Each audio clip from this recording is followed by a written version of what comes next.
અમારે ગામ બોવડાથી સુરેશભાઈ પરમારની ફરમાઈશ અને પરમાર કુળની અંદર સ્વર્ગવાસ એવા અમારે સકીનાબેન, કારણ કે એક સમય હતો, સમયની અંદર જોવો તો અમારે અહીંયા રેશમાબેન પોતે દુકાને બેઠા છે અને ત્યારે ને આ સકીનાબેન આવે છે, રેશમાબેનને વાત કરે છે કે બેન મને 5 રૂપિયા આપને,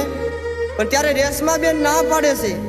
ત્યારે અમારે સકીનાબેન હાલી નીકળે કે કાંઈ વાંધો નહીં બેન, કે હવે હું તારી પાસે નહીં આવું। ત્યારે સકીનાબેન પોતે ભંગાર વીણવા જાય છે, પણ એ સમયે વિધાતાના સોપડે સકીનાબેનની તારીખ પૂરી થઈ જાય અને જ્યારે અચાનક સકીનાબેનની ઉપરથી ટ્રેક્ટર વ્યૂ જાય છે, ત્યારે પોતાનો ભાઈ એવો સાગરભાઈ નજરે જોઈ જાય કે પોતાની બેનનું મોત થઈ ગયું। ત્યારે રડતા રડતા અહીંયા પરમાર કુળની અંદર પોતાના મા બાપ એવા સુરેશભાઈ અને સંપાબેનની પાસે આવે છે, પોતાના મા બાપને વાત કરે છે કે મારી બેન આ દુનિયામાં નથી રહી, કારણ કે એની ઉપરથી તો ટ્રેક્ટર વયું ગયું। અને ત્યારે સકીનાબેન તું આ પરમાર કુળની અંદર તારા પરિવારને અને તારા મા બાપને મેકીને વહી ગઈ છો ને, કારણ કે હજી લગન એ પરિવારને કે તારા મા બાપને હખે નીંદર નથી આવી, કારણ કે લાડનો ખજાનો હતો પરમાર કુળની અંદર તું, પણ આજે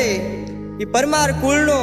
અને એ મા બાપનો લાડનો ખજાનો લૂંટાઈ ગયો સકીનાબેન।